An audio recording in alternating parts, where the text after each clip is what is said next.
So I just finished working on some of my Patreon email consultations and but oh my god, what?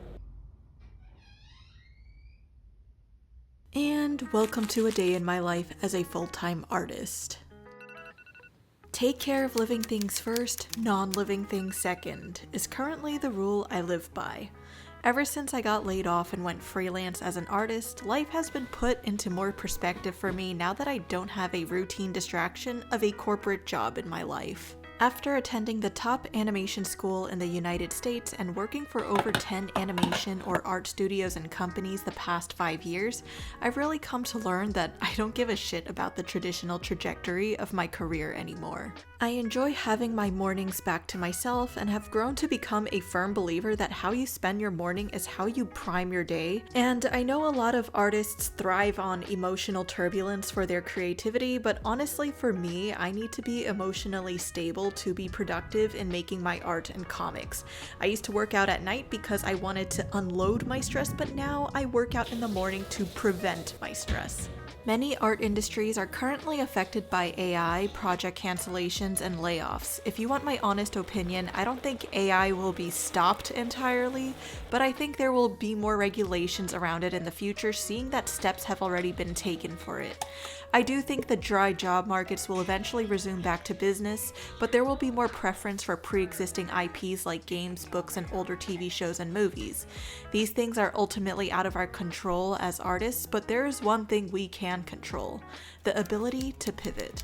I started doing The Artist's Way by Julia Cameron, and honestly I wasn't sure if I was gonna like it. 18 sets of morning pages later, I actually really enjoy doing it. So I just finished doing the morning pages, and honestly this has pretty much been my morning routine, and I've been taking it a lot slower, seeing that it's almost like 12 p.m. and I still haven't gotten work done. But you know what? You're gonna have to cater your routine for the season of life that you're in, even as an artist. So now that I've kind of primed my day with my self-care stuff, I can now kind of move into my actual work a little bit more smoothly. So the to-do list for today for my graphic novel is to edit the book synopsis in Act 1, thumbnail 12 spreads of rough sketches, for Patreon, make announcements on Patreon, and to start responding to some Patreon email consultations, for YouTube, start filming and editing this video. Now that I'm an independent artist, these 3 streams of income are pretty much my main pillars of what has supported me since last year. I have not worked a single animation job ever since, but I'm proud to say I still managed to make over 6 figures on my own. So for the time being, I just revised an outline that I'm pitching to my agent to then eventually pitch to a publisher. And thankfully during this stage, you don't always need to have the ending figured out, the middle figured out, but the general setup of the story is what I find is usually the more crucial area. So there's no pressure to be like, I need my whole story figured out right now. After I did that, then we have to also do some sample pages, and today I'm just thumbnailing and doing really rough sketches of the sample pages. So for anyone who feels a lot of pressure about trying to develop a pitch for a graphic novel, just know that anything in this beginning stage can always be changed later down the road. It is pretty much 2 p.m. right now, and we are now finally going to get to the drawing portion. So prior to this stage of planning for my next graphic novel, some other things I had to prepare were a mind map or a vision board for what I was going for so my agent could understand my vision. And on top of that, I had to start drawing out some character designs and concepts for the book as well.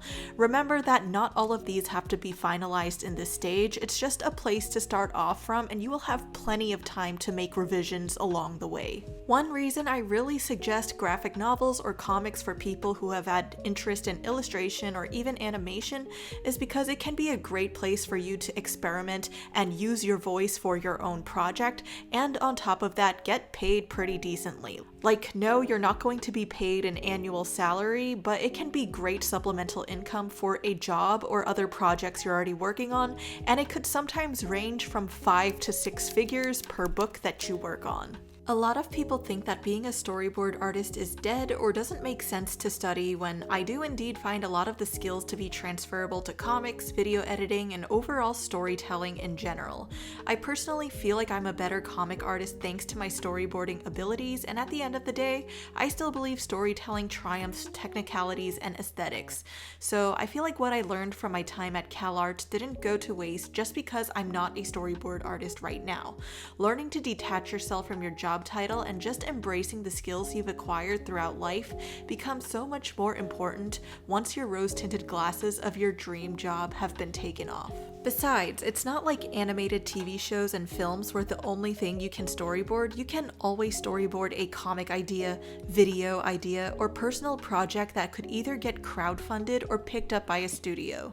So it's 6 p.m. right now, and I started working on these rough spreads ever since like around 1:30 to 2 p.m. So I spent around 4 hours pretty much just working on 12 spreads, which is around 24 pages of rough sketches for the pitch.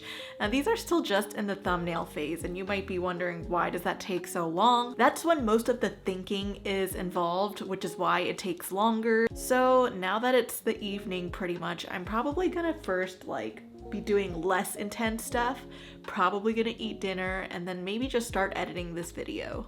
So I think more artists should do this, but Patreon email consultations is basically my way of addressing the overflowing number of questions and requests for feedback I get from aspiring art students or artists in general. And it's been a great way of supporting me as an artist while also being able to help other artists. I just started responding to some of them until this happened. So I just finished working on some of my Patreon email consultations, and oh my god, what?